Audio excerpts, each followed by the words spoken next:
And with us today for a presentation is Deborah Kasemeyer. She's the Senior Vice President, Director Community Development and Investment for Northern Trust. So please join me in welcoming Deborah Kasemeyer.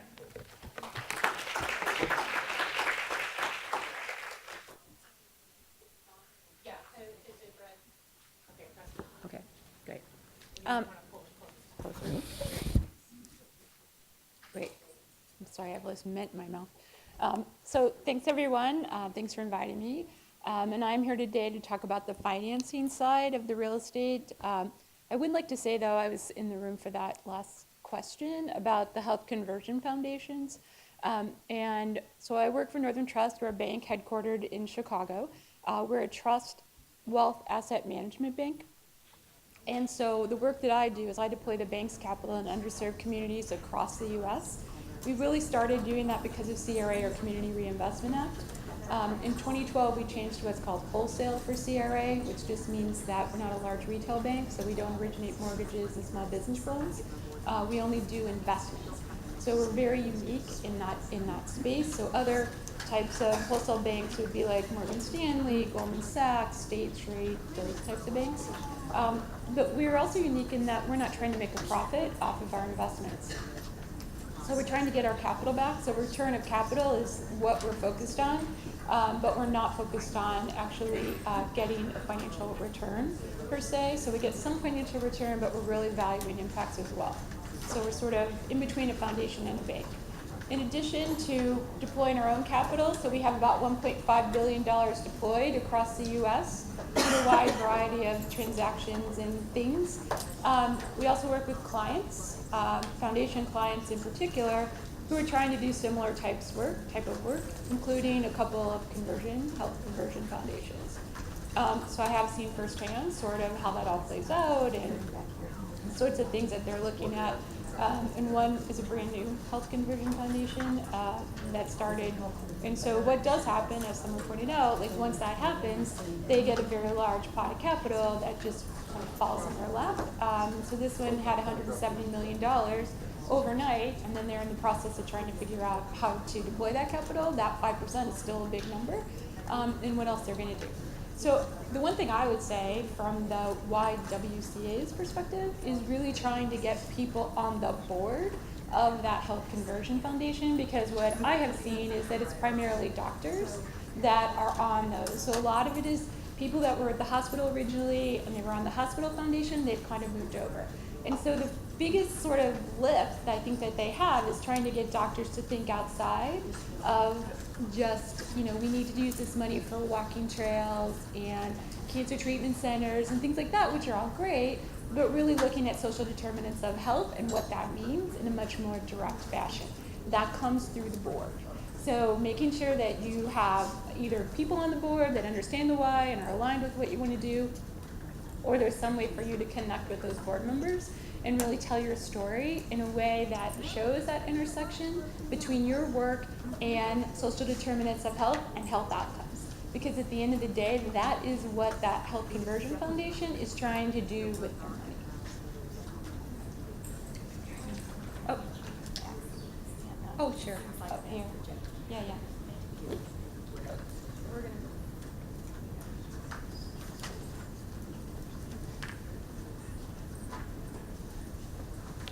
Okay, is this better? So if anyone has any questions on that, I'd be happy to talk to you about that too. Sort of what our experience has been in trying to work with some of these foundation clients. But what I'm here to talk about is financing. So the actual, like you've decided that you are going to keep your building and it may need work, or you want to buy something going forward. And so there was another question or example about someone that was talking about buying a building to house, women. And so sort of what does that look like? So you've made that decision, or you're looking at making that decision. So what are your options in terms of financing that type of acquisition? So we're going to talk about New Markets Tax Credit, which is sort of the goal, like a really large tool that's available, because it creates cash subsidy in some amount of detail, really, assuming that this is something that you may actually be able to use, and it sort of goes through what you need to do, and how you need to look at this tool, and how you need to position yourself to be able to access the tool. But before that, I just wanted to talk about some other things that are possibilities. So one is low-cost debt capital.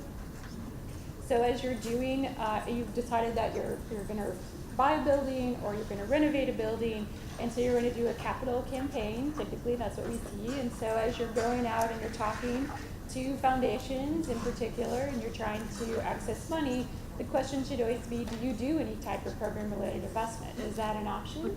And then the second question would be, do you do guarantees at all? Because those are two options that foundations are now doing much more that could be available to you. Yeah. Yeah. So program-related investments, PRIs, or guarantees.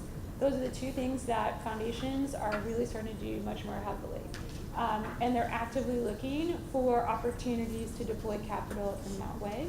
And so in those cases, what you would be looking for would be lower cost capital, so low cost patient capital that would fit your capital gap or fit your need. So a lot of times what we see is that bridge. So you've got a capital campaign that you're undertaking, and you have pledges, and maybe they want to pay in over time. So they want to pay in over 2 or 3 years. You need the cash now. So a foundation can do that bridge at a very low cost for you. But it allows you to actually move forward with that project, help the women that you're trying to help, and not wait for the 3-year period that it takes to raise all that capital. So that can be a good source of doing that. The other is traditional bank debt. So if you are looking and you have a situation where you think that you could actually get a bank loan and that you can pay that off over a certain period of time, 5, 7 years typically is what the bank might look for. And the bank would say to you, you know what, we would do this, but we're just not really comfortable with the collateral or whatever. You can go to a foundation and ask them, do they do guarantees? And would they be willing to guarantee that bank loan? So it can be a really great way for a foundation to keep their money invested in their portfolio.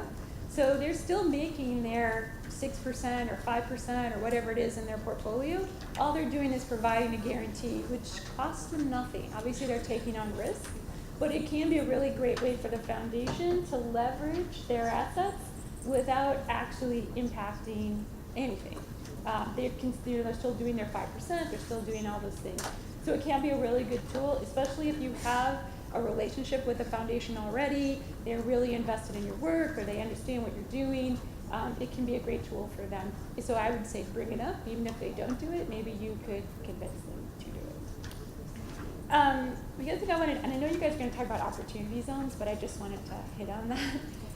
Opportunity zones is like the wild, wild west right now. So there is an opportunity zone conference that's happening today in New Orleans.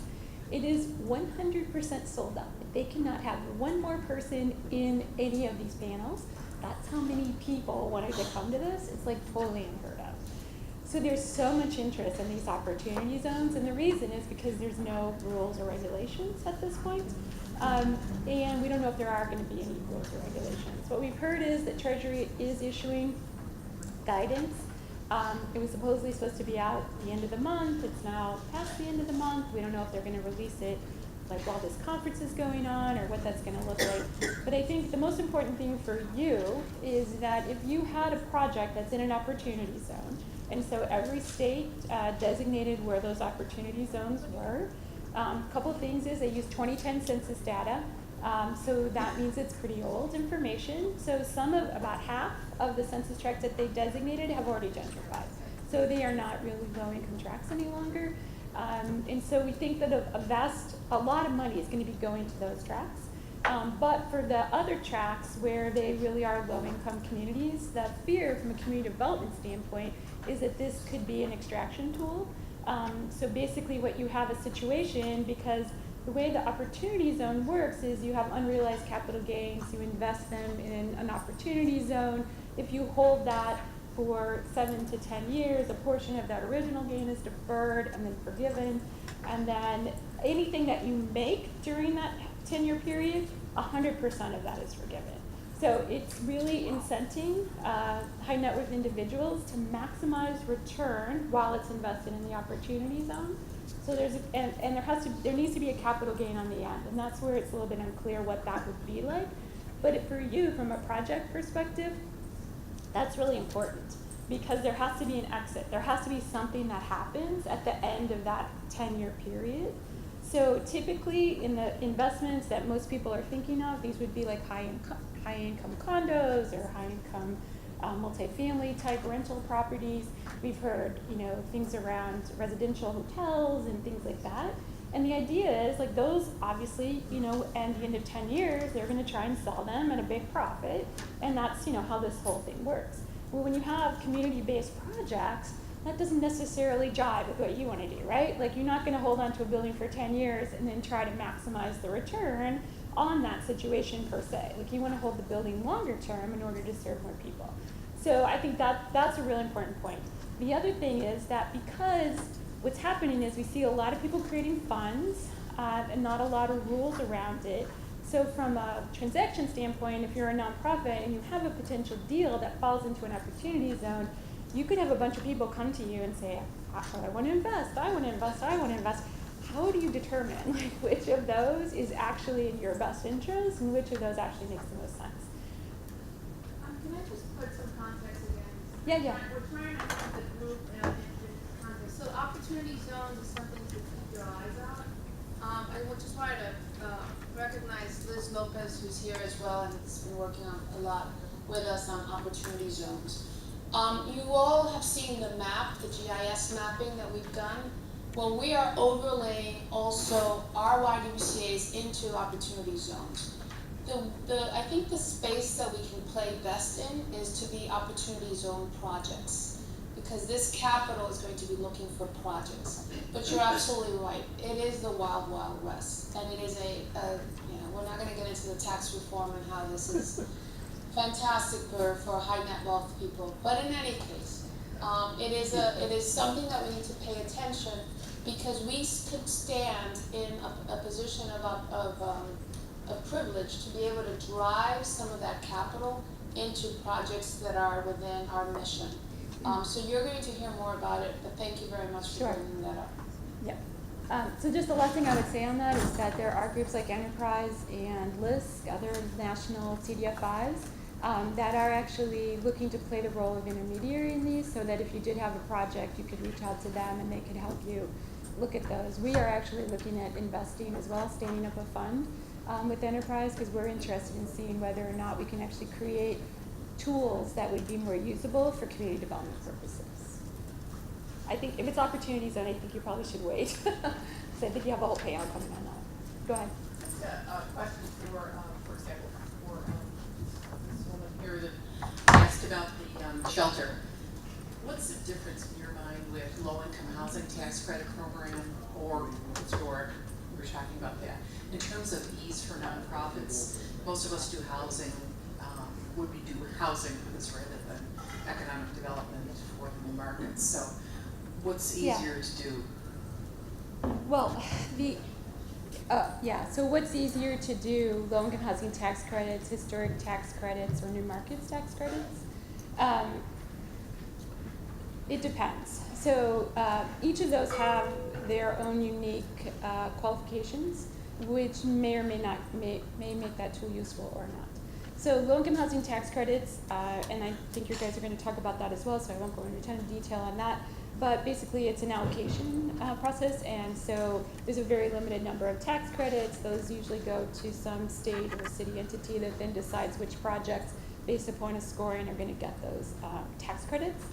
So you have to be competitive in terms of your project in order to get those credits.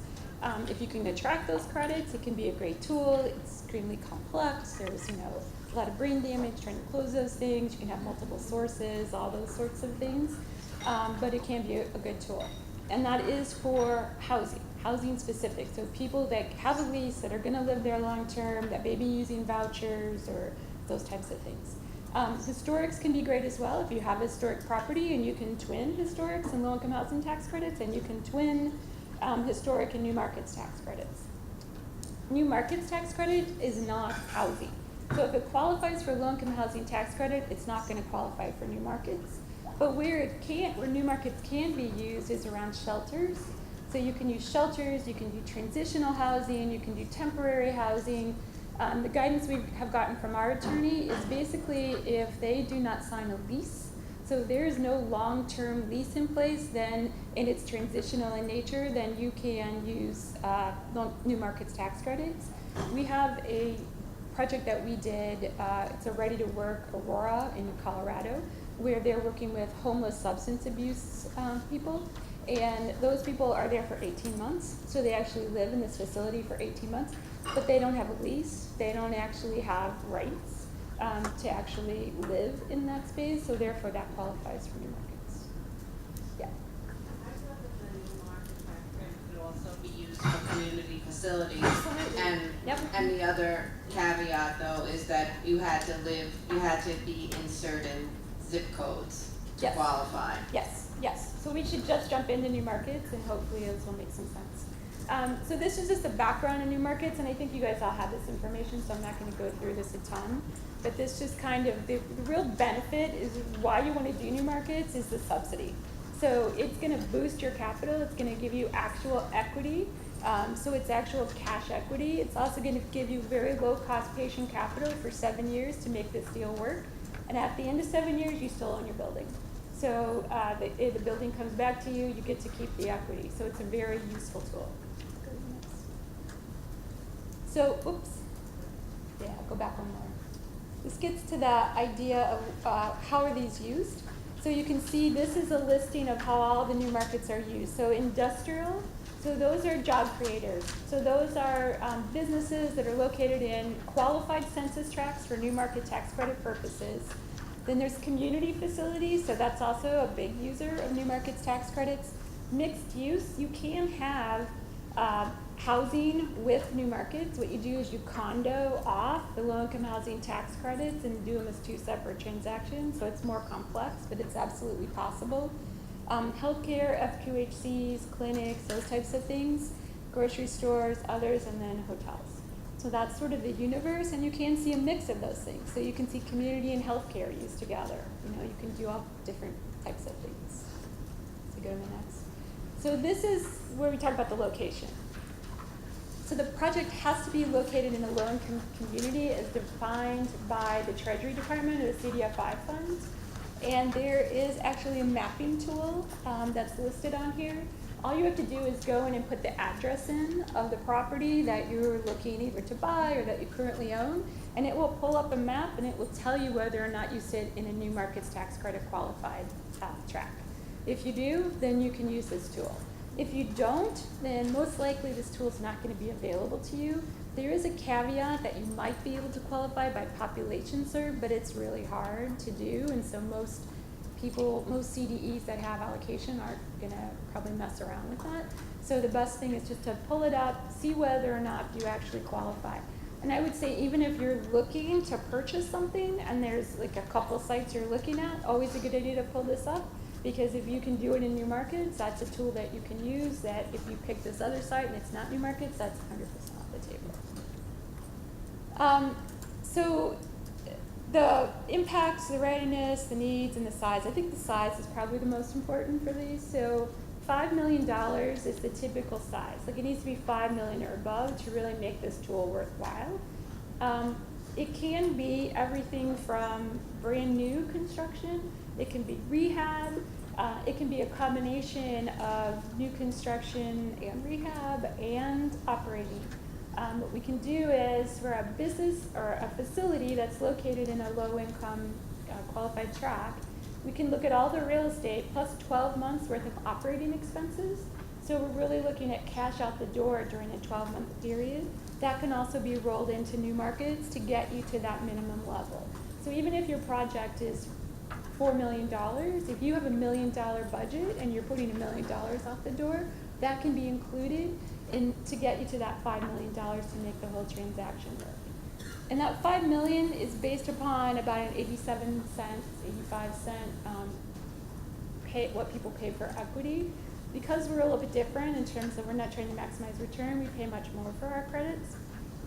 So we can actually make a $3 million transaction work because we're paying 93 cents. And that was intentional because we really are trying to bring this tool to a lot more people, as opposed to really keeping it where it has historically been on these really, really large transactions. Okay, this just tells you all the different people that's involved in this. So the federal government is actually the one that allocates the tax credits itself. It goes to something called a CDE, Community Development Entity. So most banks have a CDE, CDFIs, Community Development Financial Institutions, all have CDEs. For-profit developers have CDEs, and nonprofit developers have CDEs. All of these people, we all apply. Northern has a CDE. We apply every year to the Treasury Department in a competitive process saying we want an allocation and here's all the great projects that we would do if we got an allocation. Once they decide who gets that, it comes back to the CDE. They say you won, you get this allocation, they give you a set dollar amount. That CDE gets to pick the projects. There's no one else. Like the Treasury Department doesn't opine. It's 100% within that CDE as to which deals they pick. The deals they're going to pick are what they're trying to do is they're trying to almost do a crystal ball and look and see what do they think Treasury is going to want to fund in future rounds so that they'll be successful in future rounds of getting an allocation. So they're trying to fund deals that are going to match that. So it is sort of a little bit of a like dating game between projects and CDEs, trying to find the right CDE with the right project. Then there's investors. So in addition to having a CDE, you have to have an investor. Most of the investors are banks. So banks are the primary equity investor in these deals. And then there are other funders that are usually involved in these transactions. The way that these transactions work is when the deal closes, you have to have 100% of the capital on the day that it closes. So if you have a $5 million project, you have to have that $5 million on the day that it closes. So what that means is you've got your capital gain dollars coming in, you've got your grant dollars, you've got all those things you're aggregating, and you may have a loan as well. So you've gone out and gotten a bridge loan. And this is where we see foundations, CDFIs, other people doing those banks, doing those bridge loans to allow these transactions to actually happen. And then we talked about sort of it's real estate, owner-occupied operating businesses. It can be for-profit or non-profit. It doesn't matter. And then consultants, there's lots of people involved in these. So there's consultants, accountants, attorneys. And then the other thing I would say is anybody that's taking on these types of projects, you probably really need to have like one staff person that can really be dedicated to this because it is a really heavy lift to actually close the project. The closing calls that happen every week, all of those sorts of things are extremely tedious and do require a lot.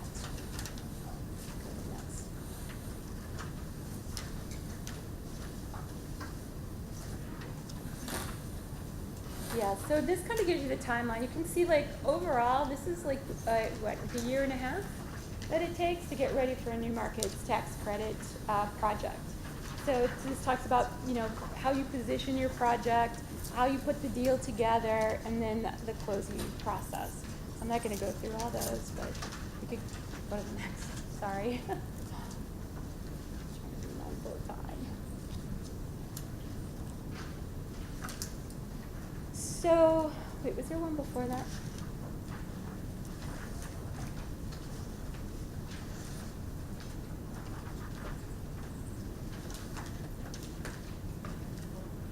Yeah, go down. Can you keep going? Okay.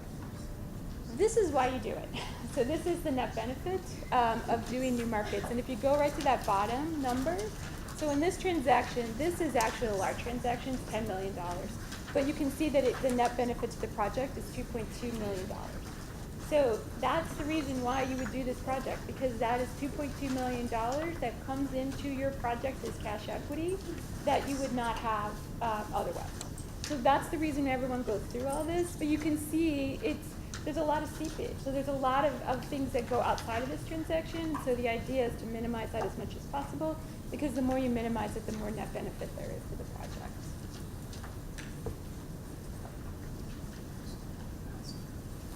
And then these are just some examples of new markets deals.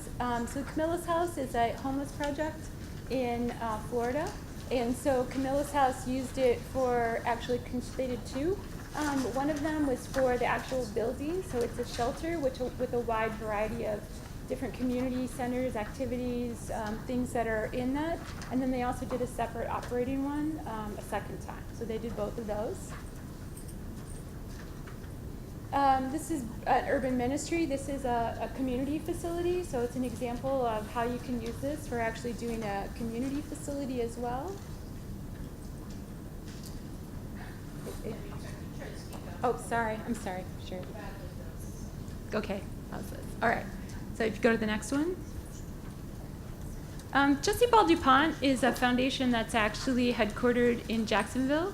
What was interesting about Jesse Ball DuPont is that they actually did this building themselves. So this was a historic building in downtown Jacksonville. They did the New Market Steel, and what they did was they co-located with other nonprofits in the city of Jacksonville, that basically people that they grant dollars to, which provides those nonprofits with a lower cost of leasing their space, and then also allows them to collaborate. So this was a really interesting use of a wide variety of tools. So there was historic, there was some green, they've got a green wall, but New Markets was the primary driver of this. So we see a lot of foundations that are interested in this. That would be the other thing I would throw out. So there was a health foundation in St. Louis that was doing something similar. There's another foundation in Miami that's looking at doing something. So those can also be good partners for WISE in terms of if someone's doing this already and there is a way for you to join in on that, that's also a possibility. This is a community health clinic that was in Dallas, so that's another big use. We see a lot of FQHCs. FQHCs in standalone or as part of homeless shelters or domestic violence shelters, those types of things, those can all be financed together. This is a school and a resource center, so we see a lot of charter schools, early childhood education facilities, those types of activities also use New Markets and get funding for it. And then this was a historic building that was done in downtown Atlanta that you also see. The big drivers that people are looking for if you're a CDE and you're trying to decide which projects, because there are a lot of projects to pick from, you're really looking for impacts. So when we have an allocation and we're looking at which projects we're going to fund, what we're looking for are the impacts. So that's why it's so important, if this is a tool that you are considering, you typically are working with a consultant, and that consultant will try to help you prepare the best story possible, because you really are trying to sell your project, sell your impacts, sell how many, talk about how many women you're actually impacting, talk about the kids that you're impacting, talk about the positive outcomes all the way from health to education to income. We see a big push from the CDFI fund in Treasury around job creation. That's a really big one. So anything around employment, those types of activities, even if they're not direct, you're not actually providing that service, you still have that impact that you can actually, for the services that you're providing, those are tangential impacts that you should definitely be talking about when you're talking about your project and trying to attract allocation. And this is our consultant. He's actually did this PowerPoint for me. And so they work with us. They're the experts in this space. And again, we're somewhat unique. What we do a lot is we do work with New Markets, people that have New Markets eligible transactions. And maybe this is the only deal they're going to do, and they're smaller in size, and they don't have the capital to actually go out and hire a consultant. So we'll let them use our consultant for free. So that there's not that additional expense. Because our whole goal in all of this is to make this a usable tool for everyone and to keep the cost down as low as possible. That's it.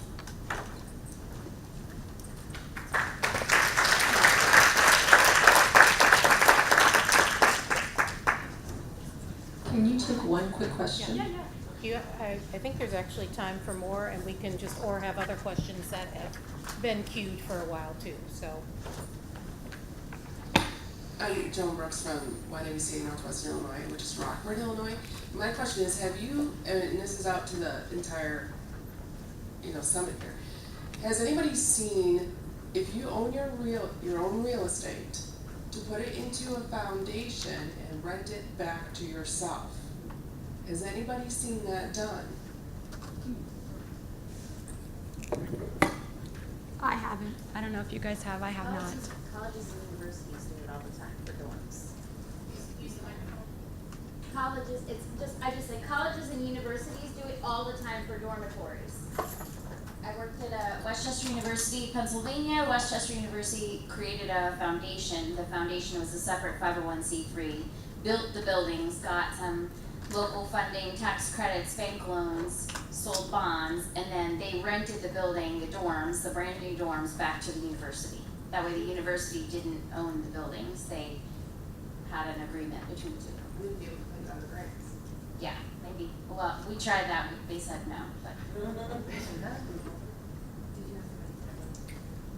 didn't know if you were gonna answer that same question. Yes. I'm gonna answer the same question. Yeah. Okay.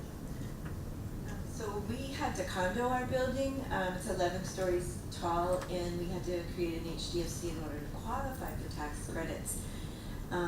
So we basically sold the lower half of our building to a new entity that we created. And we leased the first 2 floors of the lower half of the building for the YWCA's community center.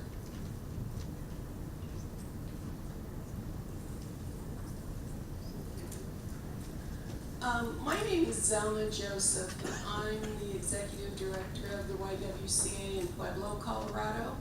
You said that you're already working in Aurora, I believe.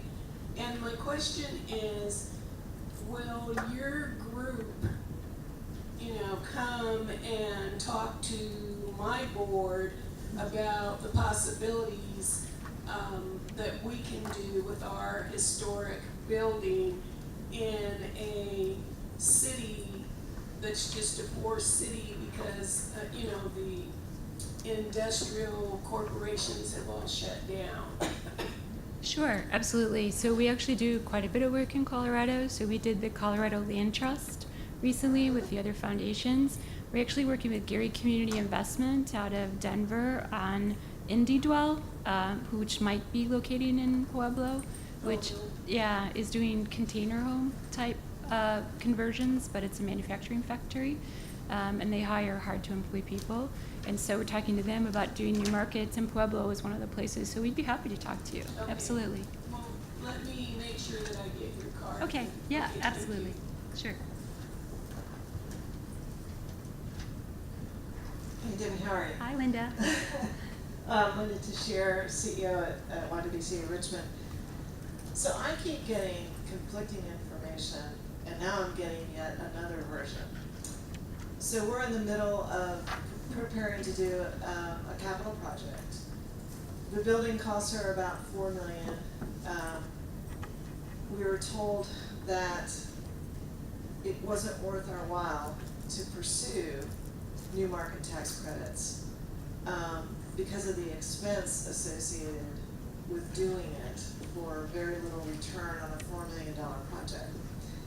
If we added in our 12-month operating reserve, which we're also going to be raising money for in the capital campaign, that would bring it up to a $5 million project. And then there's some other things, we're doing. I mean, the whole capital campaign project is probably going to be somewhere between 7 and 10 million. What I can't seem to figure out is what consultant? Because we're talking to accountants, we're talking to attorneys, we're talking to bankers, and I keep getting all different kinds of information. So, and then there's new market, there's enterprise, there's historic, and it's like there's an expert for each one of those. Yeah. And I don't have the time to be running around doing that. Who do I need to talk to? And maybe it's you, but who do I need to talk to? It's got all the information about all this stuff that can look at our project and go, this is what you need to do, and this is how much it's going to cost you, and this is the return, and is it worth our while to do it? Yeah, absolutely. You can talk to me, and I'm going to connect you to Ryan Haggerty at SB Friedman, and they will have that conversation with you, and they will lay it all out. So if you have a $5 million new markets deal, it's $1.5 million, $1.7 million in equity. Is that worth it? I would say probably, right? Like that's free money. Take all the fees out. No, that's after fees. Oh, that's after fees. Yeah, that's after fees. So, the bigger the project, the bigger the subsidy. But again, you can make those things work, and you can make them work efficiently and effectively. And obviously, we're already connected, so we would be happy to have that conversation with you, connect you to SB Friedman. They'll be honest with you. They don't, in terms of, and we want to be honest. We want everyone to understand, like, this is going to take a lot, but here's what you get out of it. And they can also talk to you about those others as well. You know, whatever it is else you're looking at, they can help with that as well.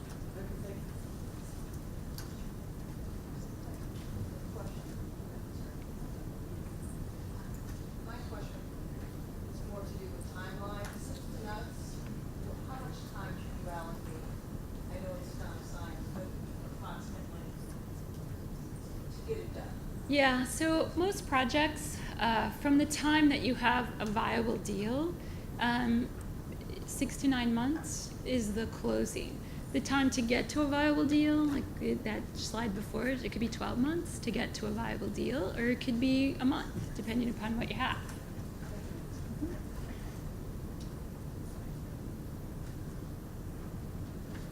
Hi, I was always told not to pursue new market tax credits due to prevailing wage. No, that is not, and that has never been an issue in anything that we have ever done.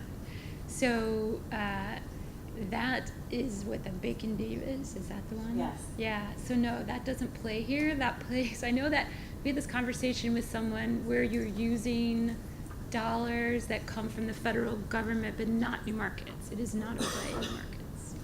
Thank you.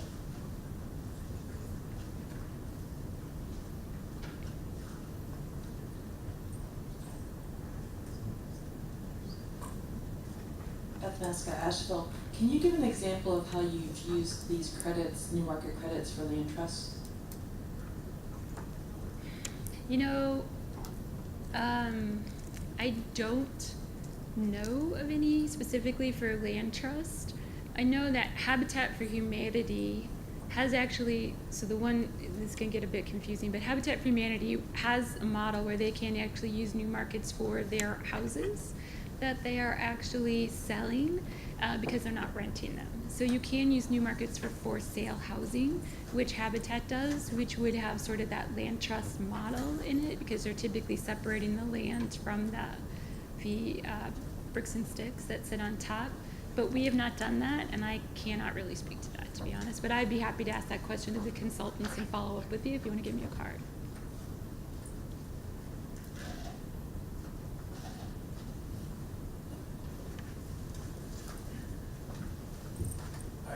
John Feehan from YWCA Newburyport. I served on the board of the Lynn Community Health Center, and we did a new markets tax credit project several years ago. I was board chair at the time, and it was wonderful that we ended up with $7 million in equity at the end of the project. But getting there was very, very challenging, especially on a health center board where 50% of the board were patients of the health center. And as board chair, what I found what the challenge was guiding people through the process because it was extremely complicated. And people kept looking at the fees and seeing how much the fees cost and said, this can't be right to spend so much in fees and get so little in equity, even though the amount of equity was $7 million. And what I would encourage people to do is if you're going to look at this, just make sure that you have a real strong board education component to it. Because it does take a long time to get these deals done, and you can lose board members during the process if they're not well educated. Yeah, absolutely. And I would say, again, it's sort of you're in this situation where you're competing against other projects. So a lot of people don't want to say anything about the fees, but you can certainly voice your concerns if you think the fees are too high.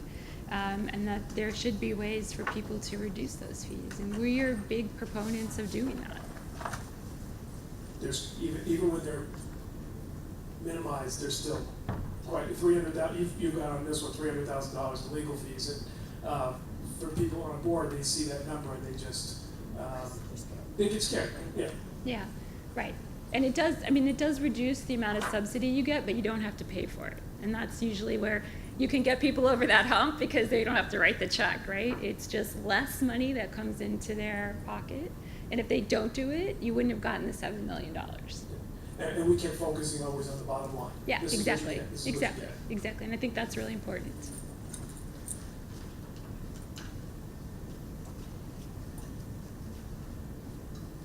That it? Any other questions?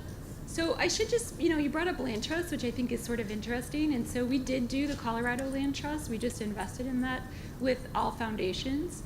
And that could also, potentially you could use the land trust as well. And the idea behind the land trust is that you basically, if you're in a high cost community where the cost of land is, very, very high, it does allow you to do projects in the land trust and just pay for the bricks and sticks on top. And then you enter into a 99-year lease with that. So we have seen that as a really useful tool. And I know, it's for Colorado, it's the entire state, but it's really focused on Denver right now. And they're looking at a wide variety of projects. So typically it's been used more for home ownership, but they're also looking at other kinds of affordable housing. They're looking at substance abuse recovery homes, really anything that could be potentially placed in this land trust. They also have an urban land conservancy group, or Urban Land Institute, which is sort of an interesting model. And we've seen this in other cities as well, where it's basically a sort of a citywide community development corporation, which goes out and acquires property as they come on, they become available. So they've raised capital to go out and do that, then they hang on to it until they can find a good match. So either they do it themselves or they sell it to other nonprofits. So that's another tool, I think, that's probably underused, but could have real potential for groups like yours, where you're sort of looking for that perfect marriage or perfect match on the real estate side.